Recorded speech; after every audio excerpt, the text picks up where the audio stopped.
Hello and welcome to the live stream, wherever you are in Formula One world on the globe. Hope you're having a good time. Hope everything's going well. A few fires going on in Spain and France at the moment. Wishing well to everybody affected by those. Touch wood at the moment, we're okay. But yeah, great live stream in store for you today, I think, because we're going to be joined by Mark Slade. Again, wonderful to have Mark's input and insight into various aspects of Formula One. And today we're going to be looking in quite a lot of detail into what have happened to George Russell off the line in the Hungarian Grand Prix. We don't know for sure, but if anybody's going to have a reasonable idea, it's going to be somebody like Mark Slade. Before we get on to that, I just wanted to show you a couple of pictures that arose from the Hungarian Grand Prix, which I thought were quite interesting, actually. And that is, these are both courtesy of my friend Diego Moreno, who lives in Madrid, but is Mexican. So he's obviously a bit of a Leon fan. Why not? In Formula 2 and a Checo fan as well. But anyway, great guy. Diego does a lot of great work. Used to work with the FIA as a volunteer and now in the garages, but now is a very good journalist in his own right, photojournalist. Anyway, he took this picture of this photographer in Hungary during the race, who very kindly politely came up to Diego at turn 13 in the little window the photographers have and said, would you mind if I just took a few shots through this window as well? A nice photographer there, polite gentleman. And look who he happens to be, the president of the Czech Republic. I know he's done a few Le Mans as well. He loves motor racing, but there he is. I think it's amazing that he likes to go to a race without any fanfare at all, gets the tabard, gets the pass, has the cameras, and gets on with it and takes photographs. Wonderful. Thank you for that, Diego. And here's another picture I think is very revealing.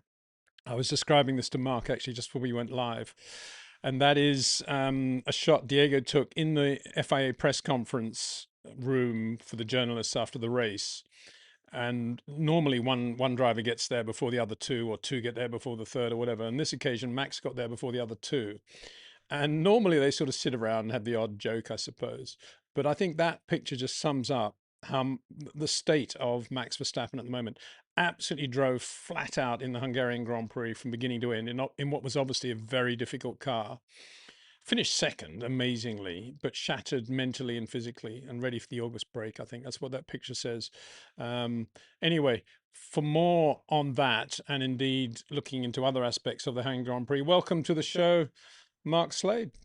Mark, Hello good there. to see you. How are Yeah, great you to doing? see you.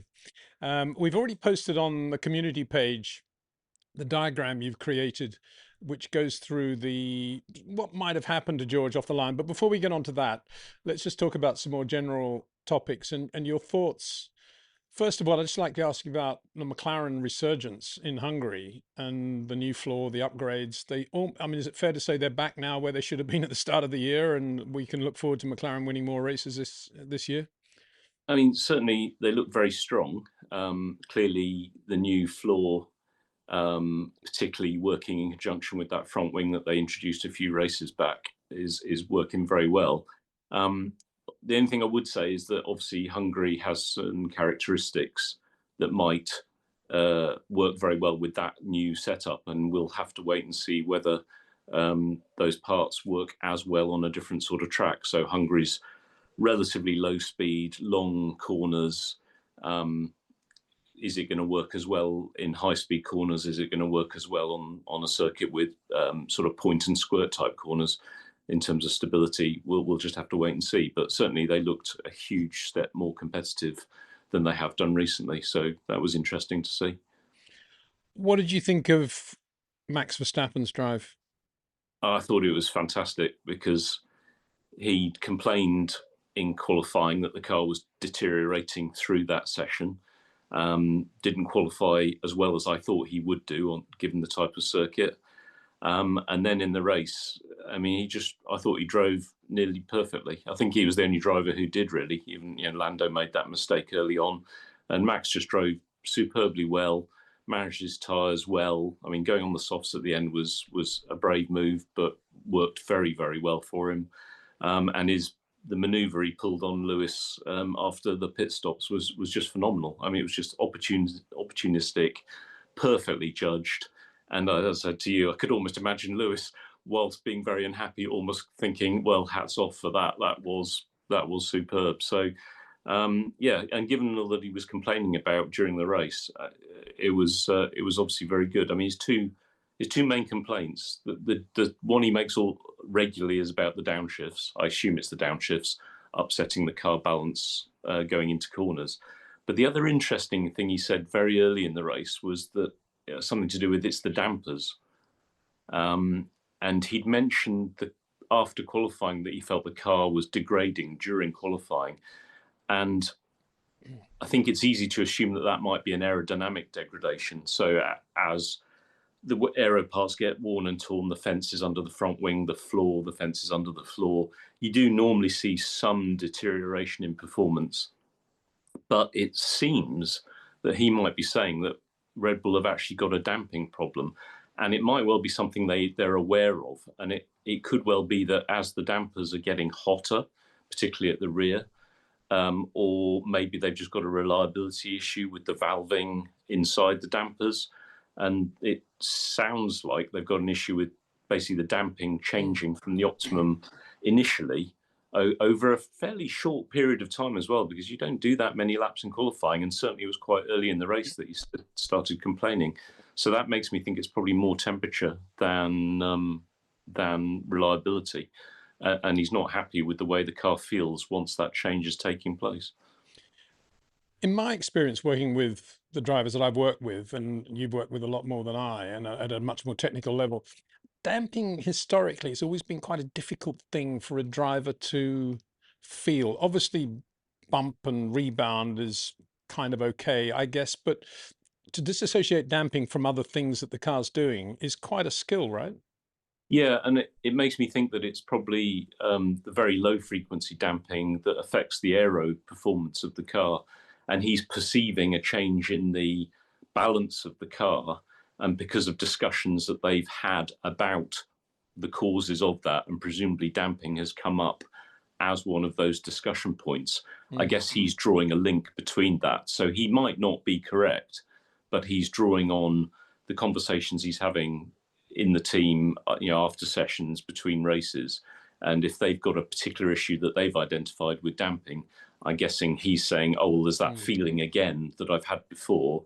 And the conversation has mainly been around damping. So it kind of suggests to me that they've got a car that is aero very, very critical, very sensitive. And they've identified this ongoing issue with damping changing with time, with temperature. And so he's making those connections. And so the question is, of course, do you work on the damping, or do you work on not making the aero so critical? Well, the short-term fix is to try to cool the dampers down, if that's what it is. And it's something that I've had experience with. We've back with McLaren, we've had cars where we had to try to reroute cooling to try and fix a localized problem. So it's just a bit odd that it's occurring this late in the season, but maybe they've done some bodywork changes. Maybe it's related to the nature of the circuit being low speed, so the cooling isn't so good. There's a number of factors that could be influencing that. But it does sound like it's something that they probably know that they've got an issue with, and hopefully they can do some work around that. Mark, there was a bit of a dispiriting moment of the race towards the end of the race when GP got on the radio and said, well, what do you think about Max, about softs? I mean, we're thinking about that. What's your view? And he just said, well, the mediums don't seem to make any difference. The hard's not working, so do whatever you like. I was paraphrasing a little bit, obviously. What's it like for an engineer? I mean, have you ever had a driver say something like that? Oh yeah. It's not that unusual. And you feel it as well. I mean, you feel exactly the same sort of sense of, what are we going to do now? But it's your job to try to, G them up. And as we saw in that race, when he went onto the softs, it was actually a bit of a genius step. And it did bring his race back to life again compared to the other cars. And it does seem that the Ferrari does have a problem with the harder tyres generally. I mean, we saw it in Spain, didn't we? When Lewis went onto the softer tyres, when other people were on hard tyres, suddenly his race came back to life. And it seems there's something similar for Max. So yeah, it's just one of those psychological issues that you have to deal with yourself, because you're feeling quite the same, but you have to try to lift your driver as well. I mean, sometimes you just know you can't. There's nothing you can do, and you just try and encourage them to deal with it and do the best they can. Mika was one. I will say that earlier in his career, he was quite susceptible to getting a bit negative. I remember German Grand Prix in 1997. I think I can't remember the exact situation. He was either running second or running third. And you could just tell that he kind of had given up in the car and he dropped a place. He just wasn't driving flat out anymore. His performance dropped off and he lost a place unnecessarily. And I was just furious. I was his assistant engineer then. Steve Hallam was his race engineer. And I just was really disappointed that the drive, it seemed to me that the driver had just basically rolled over and given up in that situation, and cost us as the team and himself a place. And it was similar with Fernando in Bahrain. I think it was in 2007. Lewis was ahead. I think Fernando was running fourth. And towards the end of the race, he'd been very unhappy with the way that weekend had gone in terms of what we'd done with fuel loads in qualifying across the two cars. His pace hadn't been a match for Lewis's generally, and he was just angry and upset.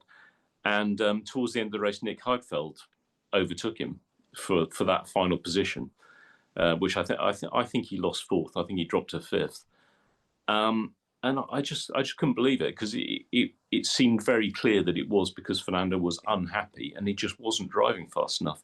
And after that race, he got out of the car, he came back to the office, and he actually ripped the office door off its hinges and threw his helmet against the wall and broke his helmet in the rage that he was in. And if we think back to the end of the year, whatever points difference that was, that could have cost him the championship. So it's those moments that they're very difficult to manage. I can understand why the driver feels the way he does, but in this business, in this game, you never know what's around the corner, and you never know how important it's going to be. Well, that's what happens when you give Fernando's telemetry to Lewis, quite clearly. Yeah. But Fernando he struggled all through pre-season testing at Bahrain. Lewis was always quicker than him there. And I think I mentioned this before. There's one occasion when I was sitting with Fernando in the driver's room behind where the main office was. And I think we were working on his car, some problem. Maybe it was in the lunch break. And Lewis just wandered in because they were sharing the room. And he just looked at Fernando and said, why so slow? Yeah, that wouldn't before have we gone down done well. the first race to the double world champion. Now, oh man! But speaking of engineers talking to drivers who may not want to talk or make decisions, what did you, for the second time now, we've seen Oscar Piastri say to Tom Stallard, I don't know, mate, I just don't talk to me now. We saw it in Singapore after the fracas in the first corner, and I presume his expectation that the position would be given back to him, Lando's position, and that didn't happen, and he went into that mode. And we saw it in Hungary.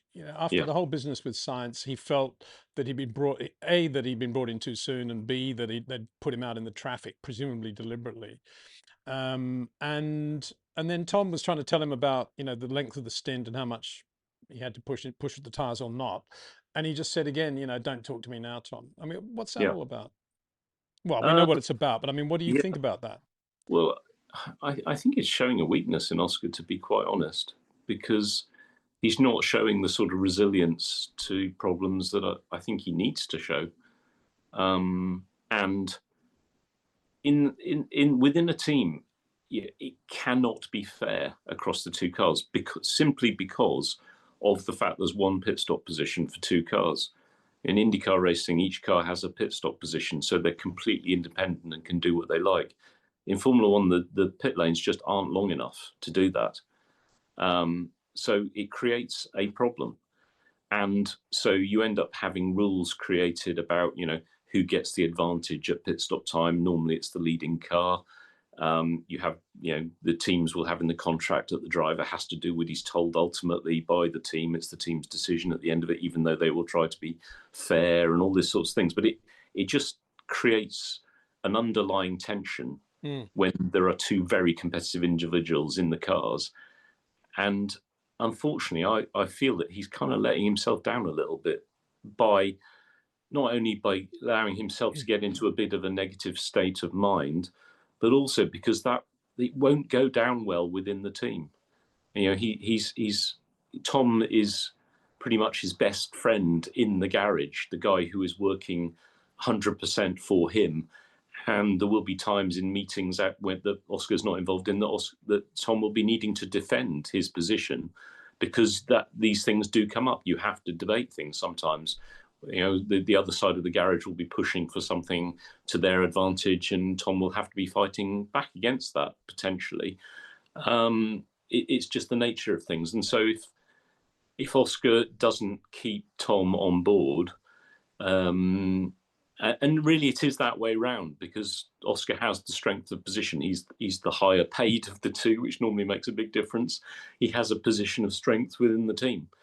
It's not clever politics to be rude to people who are trying to do their best for you. So I just think it's not great, and it has changed, hasn't it? Since the middle of last year, Oscar's attitude within the team does seem to have changed quite noticeably. And I just think it's not going to do him any good at the end of the day, sadly. Yeah.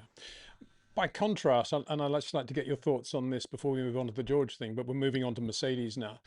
By contrast, Kimi Antonelli's reaction to the penalty, we don't know what it was like behind closed doors, but in terms of what we saw on race day, was pretty impressive for a guy that young and presumably with so much on his shoulders now.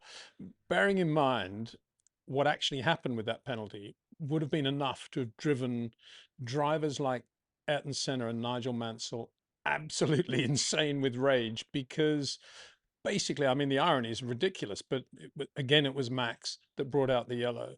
On this occasion, having said in Austria, okay, well, I'll learn from my mistake. Next time I'll just back off, as George did, I'll just lift. He does it and he gets the penalty. And George benefits obviously with a grid position.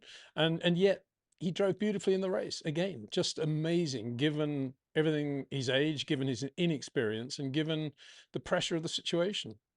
Yeah, absolutely. It's mental strength, isn't it? I mean, he has the upper hand compared to George, so he has a bit of a margin, shall we say, that allows him to some extent to have that confidence and that positive attitude.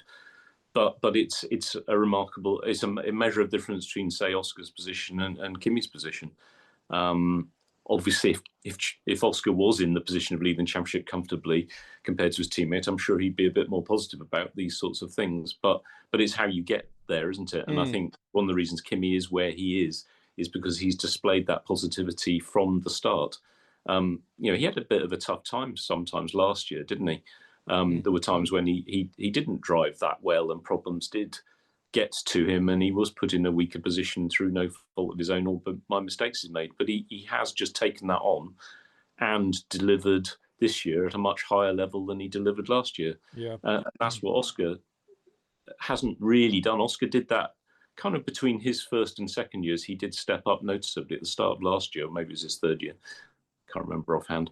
But he did step up, but he seems to have then wobbled a bit. And that's where we're seeing a difference. Maybe it's just age and time in the business, and maybe Kimi will wobble a bit next year in a pressure situation. But at the moment, I'd say it's quite a clear difference between the way the two of them are going about their business.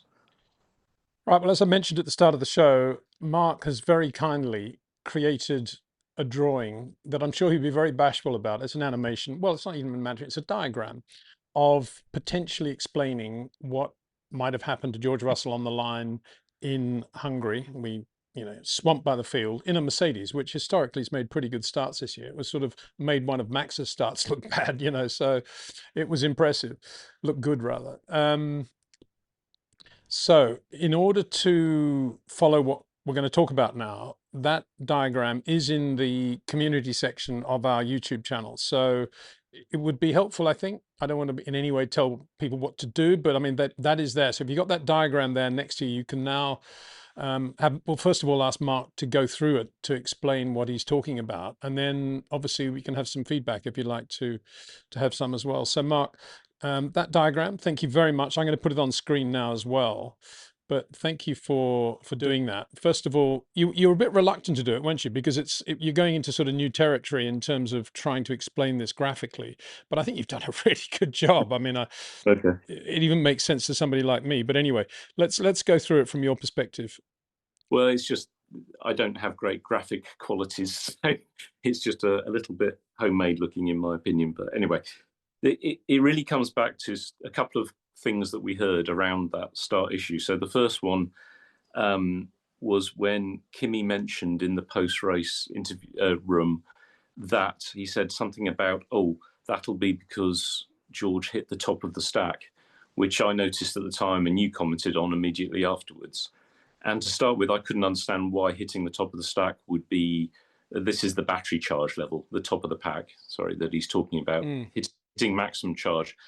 And given that they can't use electric power for the first 50 kilometers an hour, it wasn't immediately obvious to me why that should have been an issue. But then I read some comments from George himself saying that he had a point when he found the revs very difficult to manage. That's the pre-start revs. And putting two and two together, it struck me that what's likely happening is that they are actually loading the engine in the pre-start revs phase against the kinetic energy generator in order to make the engine a little bit more controllable by having some resistance to revs. And so in this diagram, what I've tried to show is, and I think one mistake I've made is the initial vertical dotted line says first red light, and it's actually not the first red light. It's actually when the pre-start revs phase starts. But what I've tried to show is the driver sat on the grid with the car in neutral and basically no controls being used. That light comes on for the pre-start phase, and the driver will pull the clutch, fully disengage the clutch, select first gear, which isn't shown, and then he will apply the throttle to bring the revs up to the correct pre-start revs. Now, at some point when those revs pick up, the generator will kick in, providing that resistance. And as the driver applies the throttle, he'll try and, the wobbly bit I'm showing with the throttle pedal and the ICE RPM is just my idea of the driver going on throttle, then finding that the revs are a little bit too high, so he backs off a bit, the revs drop, and then he goes on a little bit more to get to the point where those revs are nice and flat and steady. And I've shown also in blue higher up the charge level of the battery from some level below maximum. It's now starting to ramp up gradually towards the point where we get the 5 lights going out. Now, I imagine that they've set that margin of distance from maximum capacity based on experience as to how long they think the car is going to sit there and how long it will take the charge to build up to a level just below maximum, so that the generator is still working against the throttle input until the point where the lights go out and the driver does his start procedure. But it strikes me that what may have happened on this occasion is that the battery level has reached its maximum before the lights have gone out. So at that point, the generator drops out. Can I stop you there, Mark? What on your diagram? What is the generator? So it's the MGUK. Yeah, but what is that? Where are we seeing that on the diagram? So we're seeing the blue line that's sort of diagonally just creeping upwards. Yeah, is the charge level going upwards as the generator's generating electricity. Right, got you. And the load on the ICE is the resistance that the generator provides. Right. So there is some load acting, some resistance from the engine, which helps the driver actually, because it makes it a little easier to manage the RPM at a level. If you have no load on the engine, very small throttle corrections are going to cause wildly fluctuating revs. So if you have some load against you, it just helps you control the revs. So it's a double whammy. Firstly, they're ensuring that they start the race with maximum charge. And secondly, that load helps the driver to maintain the correct RPM. Yeah. But what happens, I think, from joining the dots, I reckon the generator cuts out because he's reached maximum battery level, and the battery can't be charged anymore. So the generator cuts out, the load drops, and instantly the engine goes, "Whoa, I'm off." And the engine revs start to pick up quite dramatically because the throttle that George has got on is basically too high for a no load condition. So George isn't anticipating this happening. The revs quite suddenly start to pick up. He will inevitably react by dropping the throttle, pulling the back on the throttle to try to get the revs back under control. It may be that he went through a cycle of then the revs drop, so he then has to add throttle, whatever. But basically what happens is that at some point in this sequence, the lights go out. His throttle level is probably lower than it should be. The revs are probably below where they should be. And of course, the load on the engine, because he will drop the clutch anyway, because the lights have gone out, the load goes up dramatically, and he just doesn't have enough torque because the RPM's too low, his throttle position is too low, and the engine just goes, well, I can't deal with this. It's not, I haven't got enough torque to deal with the load, and the revs just drop. Which is the final dropping of that red line that shows the RPM. At which point the clutch will then open because the anti-stall will realise there's a problem. And then he's left to deal with the anti-stall, which is pull the clutch in to clear the anti-stall and then release the clutch again to get the car going again. So that all makes sense. The question is, what would Kimi Antonelli's diagram have looked like there? Would he have had less resistance, or would the charge have not become full at exactly the same time? And what's gone wrong there compared with what they would normally do you think? Yeah, so the idea will have been for the gradual increase of charge to not quite have hit maximum before the lights dropped out, so that Kimi wouldn't have had that drop of resistance. So the resistance that he would have been controlling the revs against, that would have stayed level until the lights went out, and so he would have been able to drop the clutch with the revs correct, not quite at maximum battery level, but at a good battery level. And so his engine torque would have been spot on because the revs would have been correct. The load would have come in as the engine can react against, as he's dropped the first stage of the clutch, and he just does a nice clean start because he's not dealing with this varying of RPM But battery level obviously being absolutely critical then. Do the drivers actually see any sort of numerical readout on the battery level or any sort of graphic at all? Or are they completely dependent on the team telling them? No, there'll be some sort of display on the dash. So at Alpine and Haas that I was at, we had like a bar graph that showed the battery level for the drivers.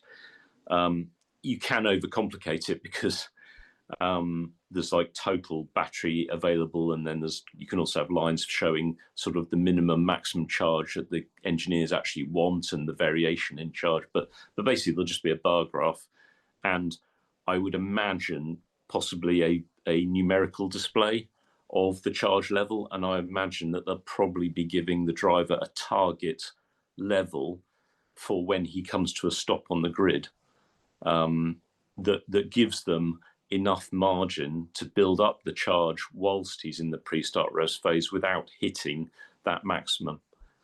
So unfortunately, I suspect that George either arrived on the grid with a bit more charge in the battery than he wanted, than the team wanted, or he got on the throttle a little bit early, or the time between the pre-start rev phase coming on and the final light going out was a bit longer than anticipated.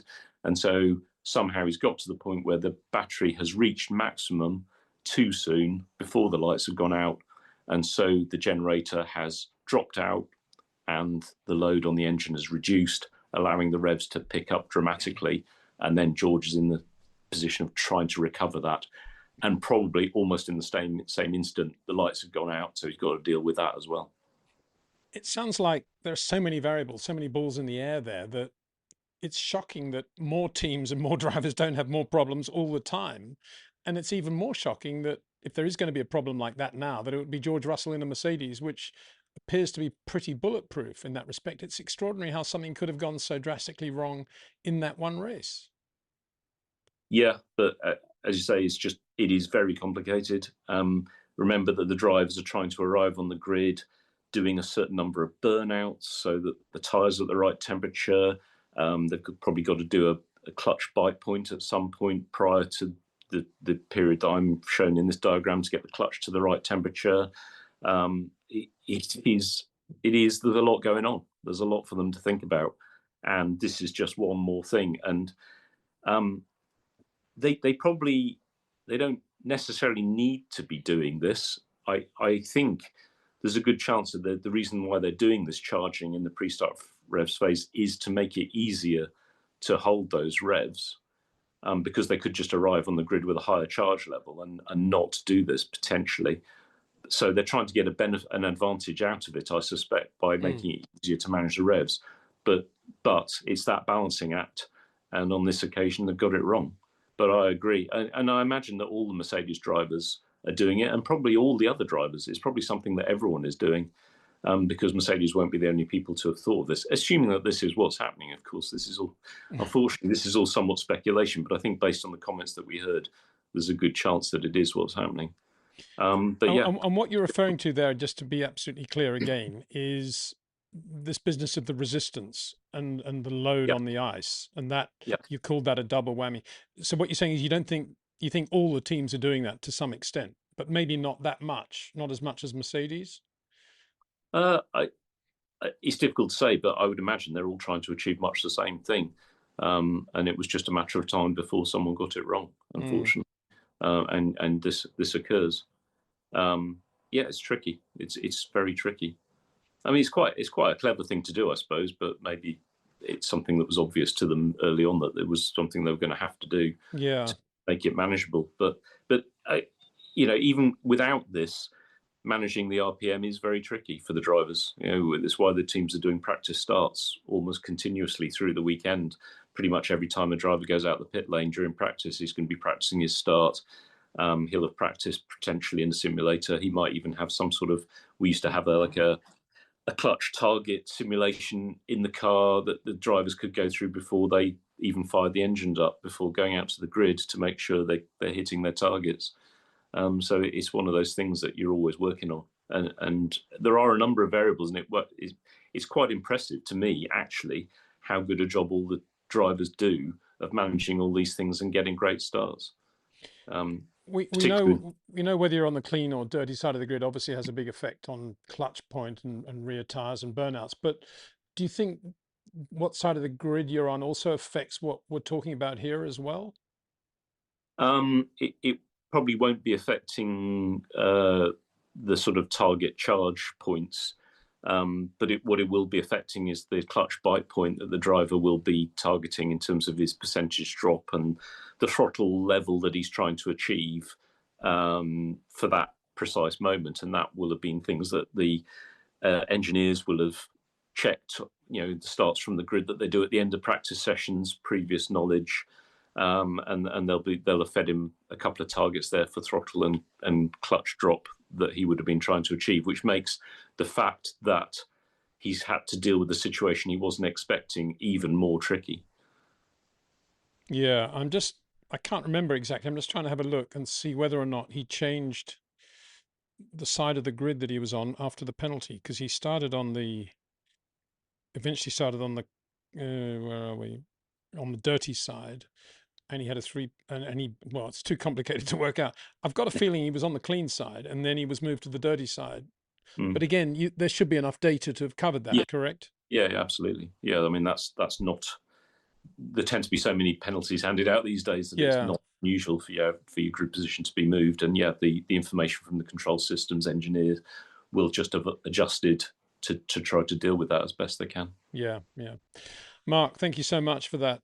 I think I understand about 75% of it, thanks to you. The other 25% I blame on the FIA and the regulations. And quite clearly, obviously, the teams don't really have a clear picture yet of what's going on, quite clearly, because we can see from the evidence is there, isn't it? And it's for something that's part of Formula One's DNA, which is the start, along with lightning fast pit stops and standing starts and driving in the rain. All these things are parts of Formula One, and in a way, we're kind of playing around with that too, in a circumstance that we never imagined when we went to these very complicated regulations. Because what everybody wants with a start is everybody going away at the same time and pulling away a little bit under acceleration and everything to be relatively straightforward but incredibly spectacular. And now we've got all these other variables in there, and it's, you know, it's playing around with starts, which is not a Yeah, good thing.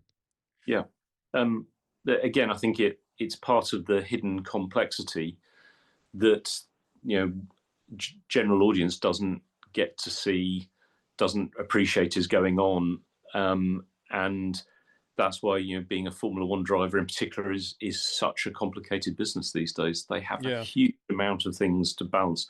You know, drivers always had lots of things in their minds about how they were doing the situations, but they've got so much more now. It's so much more complicated that the pure racing side of it does have to take a little bit of a back seat sometimes. And I guess that's the point where you know, whether we think that's the right thing or not is subject for debate.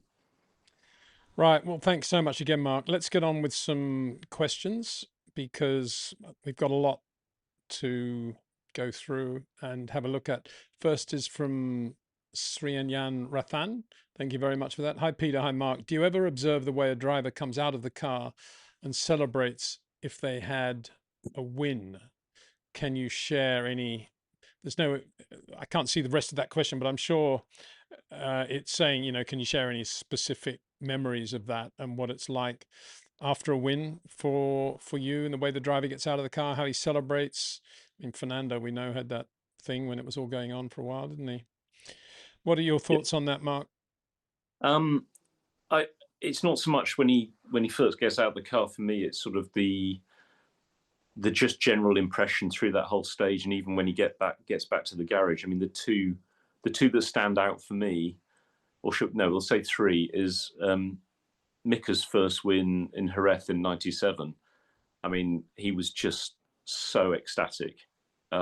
He'd been waiting a long time for that, and although the circumstances of that win were, shall we say, somewhat dodgy in terms of relationship between Ron, DC, and Mika. I mean, Mika was just, the relief and the happiness was extraordinary. And I think he just carried on all evening with that level of happiness. It was almost like he'd won the world championship. Then contrast that with Kimi, first win in Malaysia 2003. I mean, very happy, and just about the happiest I ever saw him after a race win. But classic Kimi, and, you know, a little bit of a wry smile and a wave, and box ticked. I've won my first race. Yeah, we'll get on with that. You know, inner satisfaction, I think, more than anything. And then actually the other one that stood out was Fernando's first win with the McLaren in Malaysia in 2007. Honestly, I don't think I ever saw Fernando happier at any time in his career. He had kind of been told by some people at Renault that he could only drive a Renault and he was never going to win another race. And the interesting thing is, I kind of think there was part of him that believed that might be true. And I think with that first testing period that I mentioned earlier in Bahrain, when, you know, he was struggling actually against Lewis, I think there were some demons, and Fernando was struggling a bit. So when we went to Malaysia and he put it on pole and then won the race quite comfortably, I think that was a huge moment for him, in that was the proof to himself that he didn't need a Renault to win a race. He didn't need those people. He could do it himself. And I think that was a big, big moment for him. And he was so happy. When he got back to the office, he just grabbed me and gave me a massive hug. And, you know, I think that was a big, big moment for Fernando. So, yeah, they take it in different ways. Just on mentioning Malaysia, what are your thoughts on Sepang coming back onto the calendar next year? Financed by the Bahraini. It's a bit of a double whammy for the Malaysians there, isn't it? They get the Yeah. race and they don't have to pay for it. Yeah, but they don't get any money for it, do Well, they? they might. You never know. We don't know what's going on behind the Yeah, scenes. yeah. They're But I probably thought, going to get gate money. I would have thought in the normal thing. they've actually said they're not going to. Oh, The okay. All right. things, Well, fair enough. It's still a so, great thing for the country, yeah, isn't it? yeah. All this I money that they say, oh, it's not directly related to the racetrack, but it builds up the local industry and that's great for the mm, city, the prestige. Still all there. yeah, yeah, Yeah. yeah. I mean, Without the loss, personally, actually. yeah, yeah. Well, yeah, absolutely, yeah. I mean, I always love that event. I mean, it's unbearably hot, and so particularly for the guys in the garages where there isn't any air conditioning, the because it was a day race most of the time when we did it. I don't know what they're proposing for this one, but when you raced in Malaysia in daytime, it was extraordinarily testing. And in fact, I nearly passed out on the grid. That 2003 race, I had to be taken off the grid because Yeah. I was actually on the verge of passing out. But it's a really good track. It's quite a demanding track in terms of the mixture of low speed, medium speed, high speed corners. It's got some camber change in the track. The straights are long enough for overtaking, so I think it poses a good challenge. And obviously, because the teams haven't got a lot of data, because we haven't been there for a long time, that's going to make it more challenging than normal. The temperature is going to be an issue. I think it's great, and it's a nice place to go. So I'd be pretty happy swapping personally some of the Middle East races for the Far East. Well, yeah, absolutely. And I think my concept is that the Bahrainis actually pay for massive air conditioning systems to be installed throughout the pit area, the hospitality area, the grandstands, covered grandstands, the whole thing. Go for it. Wouldn't that be nice? Wouldn't that be Yeah, nice? Be yeah, excellent, wouldn't it? yeah. Right. Next question. I'm actually going to scroll to the bottom, just have a look. Yeah, a lot of talk about Sepang. Drew says Hamilton's second in championship. I know we don't deal with, but if Hamilton was in the Merc instead of George, Kimi wouldn't be leading. Kimi's lucky Toto fired the wrong guy. Mm, yeah. What do we Who knows? think about that? Ah, it's it's interesting to speculate, but impossible to draw a conclusion. I mean, Kimi's driving so well that I think Lewis would definitely be having problems, even if everything was going all well for Lewis in the Mercedes as well. And we don't know whether that Mercedes would suit Lewis's driving or not.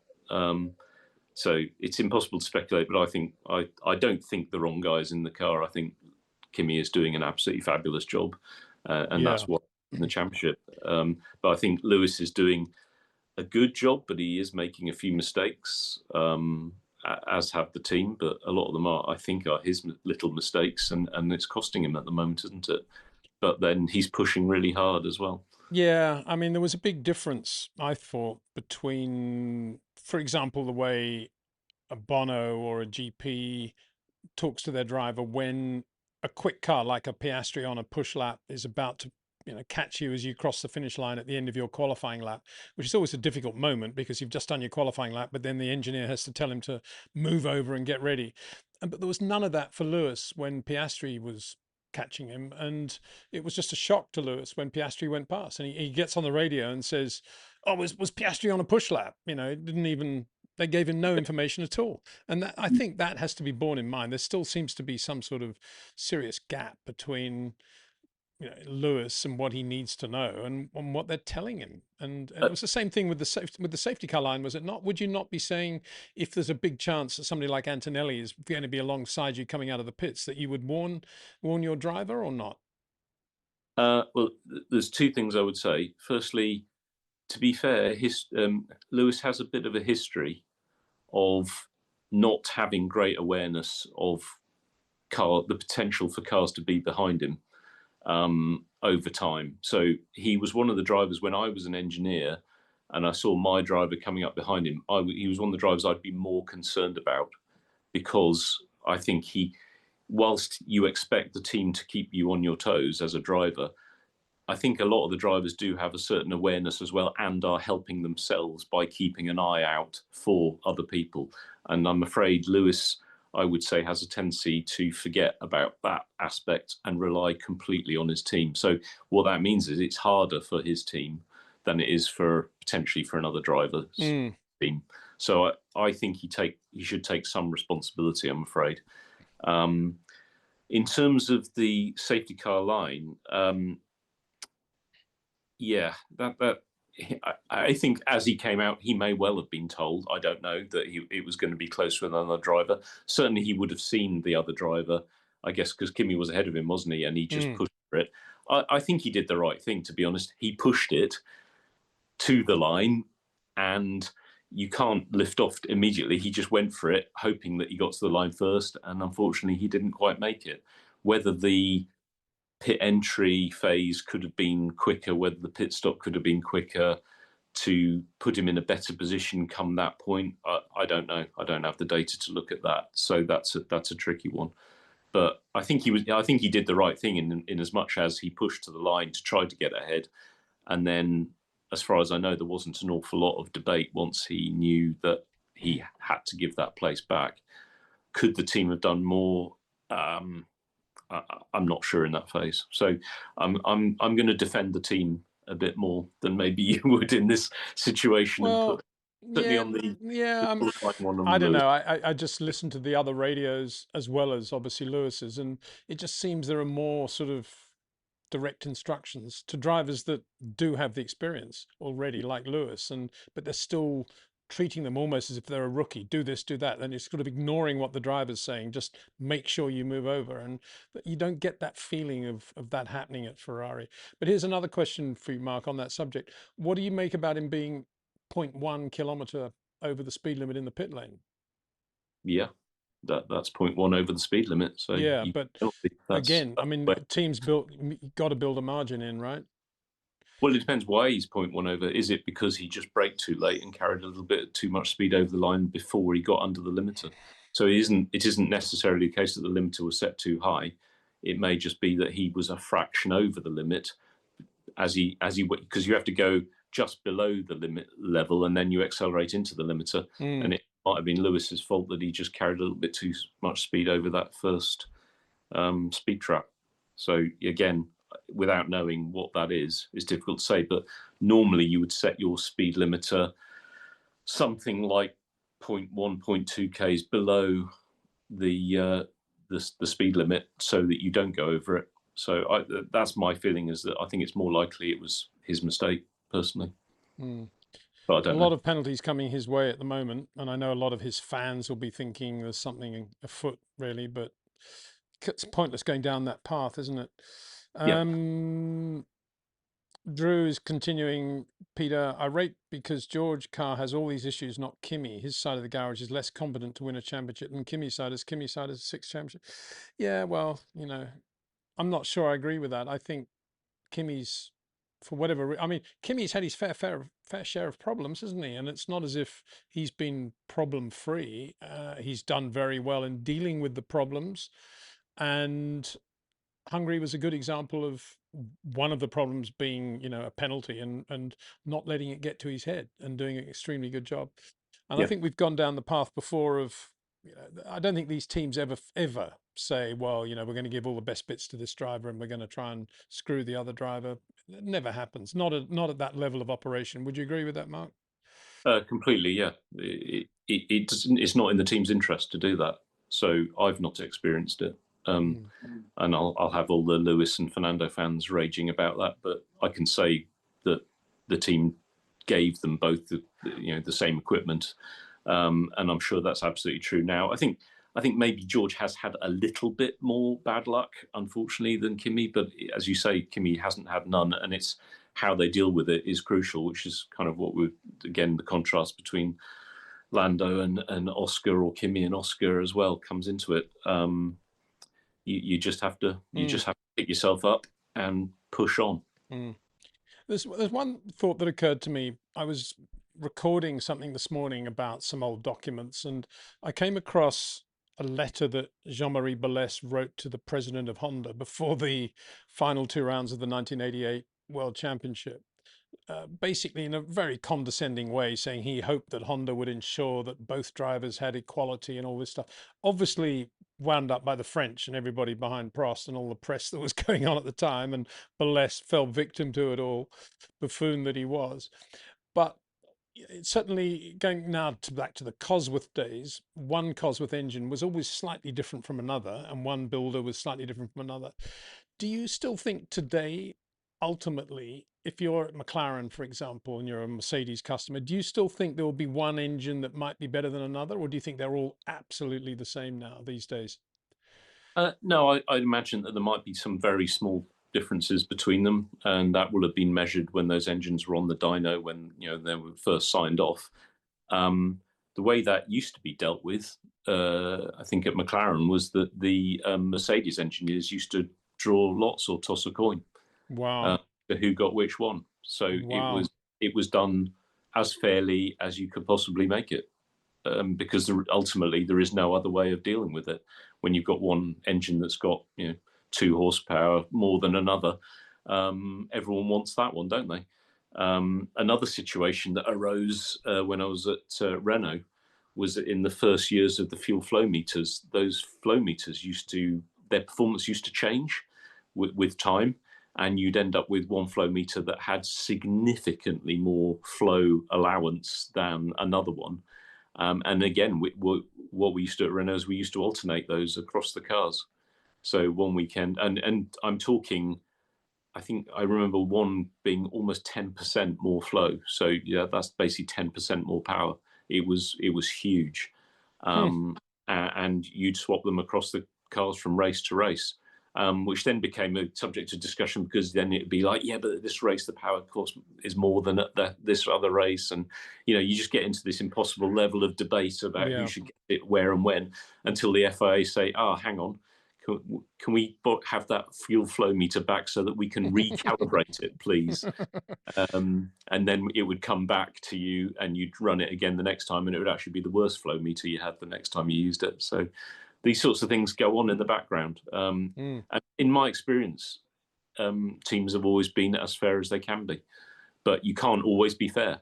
That's the trouble. There's always going to be some element where a driver can say, well, I don't think that's fair, even though you say you're being fair. I don't think that's fair. And it's like, well, how complicated do we have to make this? It's Yeah. impossible to be completely fair, but The they do other try. the other approach is the one that Nelson Piquet and Frank Williams went for, of course, which is that Nelson insisted in the contract to have a clause saying that he will always have the best of any Honda engine that is available. If there's one better than another, it will always go to him as the number one driver, when the other driver was Nigel Mansell, of course. And interestingly, if you look back now, I think actually that worked to Nigel's advantage, because whenever he was quicker than Nelson, which he was on a regular, not regular, but frequent basis, Nelson knew that he had the better engine. He knew he had the use of the spare car. And it Yeah, just multiplied the problem for Nelson whenever Nigel was going as well as he did. And Nigel used that to his advantage in the end. absolutely. And I've had experience of that as well. Thinking back to Kimi and Juan Pablo Montoya, and when there were things that you knew were slightly different because that was the way it worked out, and but you were still quicker. That was the Kimi loved to be quicker when the things were stacked against him. He used to thrive in those situations. So yeah, that absolutely, that's correct. Yeah. Right, moving on. Ronnie Way. Hi, Peter and Mark. How much lap time difference comes from energy management software versus drivers? Sorry. Typical. This thing's just suddenly disappeared from view. 1 second. Where are we? Drivers' braking technique and throttle discipline, especially for Zandvoort, which is energy starved. Yeah, good question. What do you think? Do you want me to read it again? Because it was a bit Yeah, discombobulated the way I did it. I understand the point, but it's the management system is working around what the driver's doing. So it's not the management system that causes the difference in lap time. It's optimization of one driver doing a less good job of another over his inputs. But ultimately, I think the differences can be significant. I mean, we can be talking a number of tenths. It's just difficult From some of the examples we've seen, thinking Spa, Kimi versus George in qualifying, I mean, that looked like it could have been of the order of 3 or 4 tenths. But what we don't know is how much of that was because George's inputs were causing that difference, or was it actually that there was a genuine software issue between the two cars at that point? That's impossible for us to determine. But I can imagine that, yeah, it's easily going to be possible for something to be of the order of 2 or 3 tenths if the energy is not being recovered and deployed as optimally between one driver and another, and that's what makes this such a, I was going to say, disappointing thing, because in some ways I think the inputs that one driver might be making might be faster in terms of the using the tyres, using the power available at that time, the line through the corner, the revs he's got, but slower overall because of the difference in energy recovery. And to me, that goes against the grain somewhat. And that's what we've been seeing from Charles Leclerc's perspective. That's for sure how he sees these regulations. I'm not sure Lewis would agree with him, of course, but that's, it's definitely something that Charles is fighting at the moment. Yeah. The timing of brake and throttle is influencing the car's behavior on the track, but it's also influencing energy recovery, and that might be the more dominant factor. And personally, I don't feel comfortable with that at all. I don't think that's why we go racing. No. Alessandra Durango is it's a nice segue to that question. The next question. Hi, Peter and Mark. Charles lost time to Lewis in Hungary through turns 1 and 12. You seem pretty emphatic about that. Anyway, I'll take your word for it. Is he still adapting to the CI brake feel, and what's your feeling about his second half of the season? Well, you go, Mark, see what you think about that. Well, I can't be specific about Hungary because I don't have enough information, but it just goes back to, as we say, what we were talking about just before. It just seems that Charles' confidence level took a bit of a hammering earlier in the year, because things weren't working for him the way he naturally feels comfortable with. They've made changes to try and get that back on track. And I think the signs that he has been quicker than Lewis in qualifying a few times. I think Lewis's resilience is starting to show through now, and the fact that his confidence level is on the up, so his racing has got better. And Charles still sort of doubting himself a little bit, and so these things are still showing up, and there may still be a factor in the use of the brakes. The brake material might not suit him quite as well as it used to, although I'm sure he'll get used to it. It's just the inevitable battle between two very high-level drivers, and those differences starting to gnaw away at their minds at different times, and that's part of the game. Yep. Nice super chat from Debbie Maffeo. Thank you very much, Debbie. Peter, Mark, your thoughts on Carlos Sainz not seeing Oscar and the blue light situation? Take it away, Mark. It was pretty poor, wasn't it? But then we had this problem with the blue lights, didn't we? The FIA have admitted that basically the software that uses the distance wasn't working, and the drivers weren't getting some of the information in the form that they're used to, which meant that there was more emphasis on the teams telling the drivers about things going on. And obviously, when you've got a battle, which there was on track at that point, it becomes more difficult for the teams and the drivers to deal with it. Again, I'm afraid I would say that Carlos has been one of the drivers who has a little bit of a history of not being as aware as others of what's going on behind him. I don't get me wrong, I think Carlos is fantastic. I really enjoyed his time at Renault. I think he's a great guy, but there has been a little bit of history. So of those drivers that I used to be worried about when my driver was coming up to them, I would say Lewis and Carlos were probably the two most.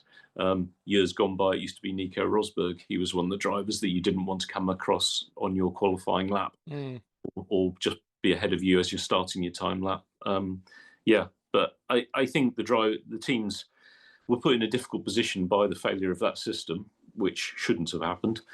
And some teams maybe did a better job than others, but then maybe that was just circumstances.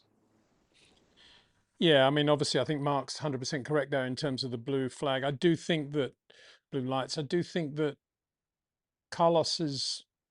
I think he's more prone to these sorts of incidents than ever before. Possibly state of mind, driving around in a Williams, not mega competitive anymore. Probably realizing he would have been better off at Audi. Still annoyed that he lost the Ferrari drive, even though he's doing a brilliant job there and winning races. And going back to this whole Williams thing now is such a culture shock for him, I guess. All that adds up after a period of time, and that certainly that wasn't the only incident in which he was involved over the Hungary weekend. And it started on Friday morning when he apparently brake tested Max going into turn 11, and it was, oh well, I didn't know he was there, and I was just braking early for this, and Max sort of pulled to the right to avoid. And there was another incident on Saturday morning as well with Carlos. So it's bad, but I do think the main issue here are the penalties, and this again shows the inequality and the inconsistency of the FIA ruling system that we have in Formula One. Because the day before, the night before, Kimi Antonelli is given a 3-place grid penalty, which is a massive penalty around Hungary, as we know. Basically, any potential to win the race is gone from his point of view, for lifting not quite enough under a yellow, which is only out for 9 seconds, for a guy that didn't actually hit the wall and kept going. Even though in Austria, a month or so before, his teammate had lifted when the guy actually, the same driver, hit the wall and the car was damaged, and it could have been a big shunt. It was high speed. And he went on to get the pole on that lap. And he got the 3-place grid penalty. It's a massive thing. And Carlos Sainz, being lapped, drives into the guy who's lying second in the race, actually hits the car and gets a 5-second penalty. I find that completely disproportionate. I don't know. What's your view on that, Mark? No, I completely agree. And I'll take it further in as much as going back to those qualifying incidents. It's the wishy-washy nature of the implementation of the flags is the problem. It should be that if a car goes off, that's it. You can't set a time. It's done. The car's off. You know, there's danger on the track. That's it. If you're on a lap, it's too bad. You know, it's life. This is what happens. Yeah. They're just putting, and I'm still really angry about the situation with that pit stop at Ferrari when the mechanic got run over, and it's like $30,000 fine. Spa, yeah. That's outrageous. You know, they're just, to me, they don't put enough priority on safety, and it creates this situation of someone's got to make a decision about whether he lifted off enough or not. When if it was simple, there's a car off, yellow flag, you can't set a time while that's out, and potentially penalise people for going off unnecessarily, because otherwise you open it up to drivers being a bit cheeky, shall we say, Marcus Schumacher, and causing problems on track when other people are trying to set qualifying times. And dare I say, that's what they do in IndyCar racing. And my saying that probably means that if anyone from the FIA is listening, that'll be a reason why they don't implement these things, because they're paranoid about other series doing things better than they do. But it's a better way of doing things. And as I said, after Austria, I mean, agreeing with you 100%, but taking it even deeper, if you want to have this ridiculous rule about you must lift the throttle and be prepared to change direction, I mean, what does that mean? I mean, how does that apply going into a first gear hairpin and you're already down to second gear and there's a million miles of runoff area, or going over a blind brow at 142 miles an hour, not knowing what's the other side, and there are yellows on, single yellow? I mean, it's two completely different situations, and yet there's one rule which says you must be ready to change direction. I mean, what is that all about? How could they even allow such stupidity in the rule book? It's utter nonsense. And they seem to have introduced some other thing where they said, oh, it was less because he was within 1% of his fastest sector time. That meant that he got a penalty, and if he'd been more than 1% outside it, that would have been okay or something. And it's just like, well, where the hell's that come from? What's this arbitrary 1% that's suddenly being talked about? it's Or just, this 1% that George obviously calculated as he's going through the last corner, just to yeah, make sure that he got it perfect. Yeah, I mean, give me a break. it's just garbage. It is Yeah, absolute nonsense, and yeah, they need to sort it out. yeah. Well, we're all agreed on that. So hope somebody out there is listening. Aaron says, "Hi Peter, sorry if you already answered this, but if teams were allowed to run only one car, do you think they would have a better or worse chance of winning the World Drivers' Championship, e.g., Red Bull, with only Max in 2025?" Well, if the other driver takes points from the driver that eventually goes on to win the championship, I suppose you could say that. And you could also say 1977, Jody Scheckter had a pretty good chance of winning the world championship in that Wolf and the single car entry. In fact, single car entries in Formula One historically have always done pretty well, whether it be Sterling Moss, whether it be, Alan Jones in the early days of Williams, whether it be Jody Scheckter in the Wolf, James Hunt in the Hesketh, it goes on.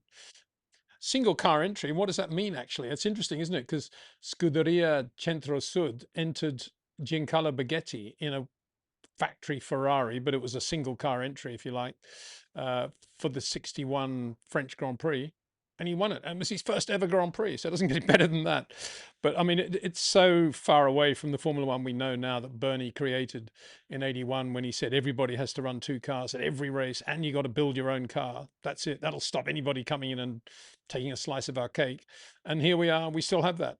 And I suppose you're probably glad we do still have that, Mark, I'm guessing. Uh, it's got pros and cons, hasn't it? I mean, one aspect is that you've got two cars, so you've got double the amount of data. You've got better reliability because you find more problems more quickly with two cars on the track. For engine manufacturers, the Honda have a problem, don't they? Because they've only got two engines running any race weekend, and so far not for that long. Whereas if they had six cars on the track, they'd be finding the issues much more quickly. So, yeah, but the downside is the lack of focus on that one central driver in very competitive situations, and the problems of how do you do things fairly between two cars. So, yeah, I quite like the combination of team sport and driver. So I'm happy with two or even three cars, maybe. Well, now we're talking. Definitely, definitely three cars. Yeah, well, we won't go down that path at the moment. If not three cars, two cars and lots of testing and spare cars. Yeah. Mouse Down 83 says, I love how the title fight is getting more interesting now with McLaren's upgrades, giving such a boost. Ferrari are in there too. Any tracks coming up where Kimi might struggle and lose some points? What do you think about the upcoming? Difficult to see Mercedes struggling in italics in the upcoming races, Mark, or do you think they might find some circuits that'll be a problem for them? Well, I mean, I think Hungary was as difficult a race as they were going to have, really, because it was a track that seemed to suit other cars better, and with the energy recovery not and usage not being a problem, it kind of it took away one of their strengths. But I don't think there are really going to be any more circuits quite as extreme as that. So I can't see Mercedes being challenged as strongly in upcoming races unless that McLaren upgrade is really strong and it carries through that extra performance to the remaining events on different types of circuits. So I think that's probably as difficult a test as we're going to see in Mercedes so far. And they came out a little bit wanting, didn't they, in that one? So so yeah, that's why it was good. But I suspect they're going to have a little bit more of an edge going forwards. And possibly the last sentence of that would be, and of course, no team does the energy management better than Mercedes. But can we still say that after the George Russell start thing that you just outlined in great, brilliant detail? Yeah. Well, that's again what we don't know is whether that's a team thing or a driver thing. But yeah, that's a bit of a different area. Maybe it's an area where they're pushing things a little bit harder than some other teams, and that's why generally they look good, but on occasion it gets wrong. But I think one thing I failed to mention was I do wonder if it was a George thing, because obviously in Spa he suffered from a lack of available energy at the top of after Eau Rouge going up the Camel Straight, and it did make me wonder if he did push things a little bit too far on the formation lap, such that he didn't have enough margin when he arrived on the grid, and that's why this hitting the maximum charge level too soon might have come in. So it might have been a consequence of his paranoia based on what happened the previous race. And remember, I rang you straight after that race and said, how can the Ferraris be so good? What are they doing on the formation lap with their battery charging? Yeah. But I actually think it's more that Mercedes have got it wrong, or the drivers are getting it wrong, or George in particular is getting it wrong. And it might just be an indication of his sort of headspace in that at the moment. And we're missing one thing, though, which is Charles Leclerc is on the front row of the grid. Okay, it's the dirty side of the road, but he's on the front row. He's on softs. Okay, they use softs, not new softs like Lewis, but they're still softs. And he makes a terrible start into turn one in Hungary. I mean, how much money would you put on Charles leading that race going into turn one on soft tyres? Yeah. What happened there? Yeah, I would say is the difference between new and used tyres is big. It's a very big difference. And if they had new mediums available, I'm kind of surprised they went for that. I don't think they did on Charles' car. I think they only did on Lewis's. Okay, that will explain it then. But there is a very big difference in that, and then add that onto the difference in the side of the grid, and you're actually looking at quite a big penalty for Charles there. So, but I was hoping you'd say that, because who was behind him on that dirty side of the grid? Max Verstappen, who made a great start in a car which is terrible off the line. So what's going on with Leclerc? Please advise what is going on. Ferrari, also Ferrari's record off the line this year, how good they are. Yeah. I mean, what happened to Leclerc off the line? I mean, it's a rhetorical question, because if you were Freddie Vasseur, you would have put money on Charles leading that first lap at least, wouldn't you? And Ferrari being in some position, therefore, to control the race, the pace. Yeah. Unfortunately, it's the complication. It's getting all those parameters right. It's getting the temperature right. It's getting the clutch drop right. It's getting the throttle position right.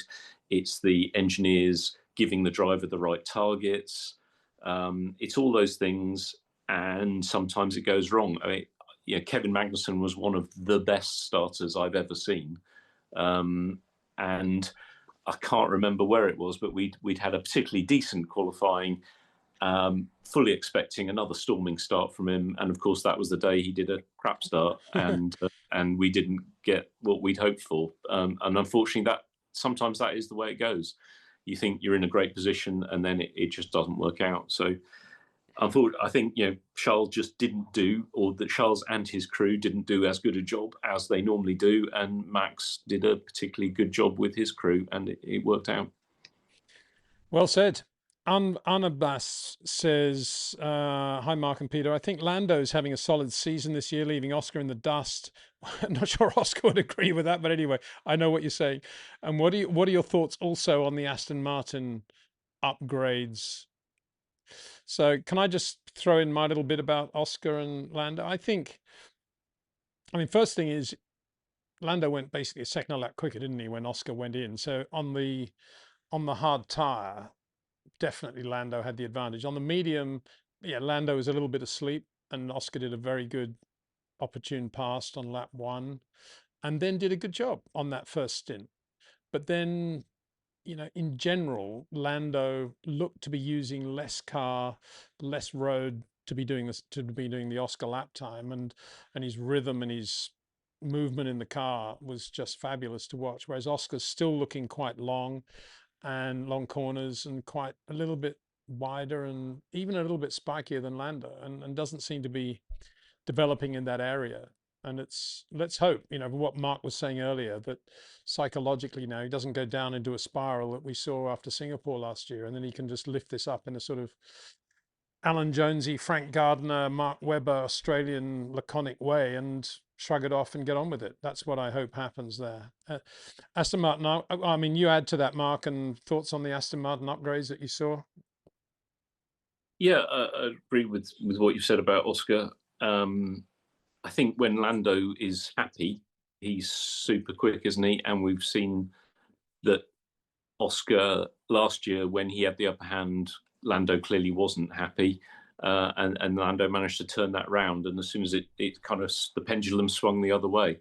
So they seem to be drivers who who reacts strongly against the other guy. And at the moment, though, is just happy that he's got a faster car. He's happy with the way the car feels. He feels confident in it. And when it came together for qualifying, this weekend, it was great. It reminded me of Austin last year when Lando was just brilliant, and Interlagos last year. He was just super quick through those weekends. And he's got that monkey off his shoulder. He's world champion. I mean, that must, every morning he wakes up thinking, yes.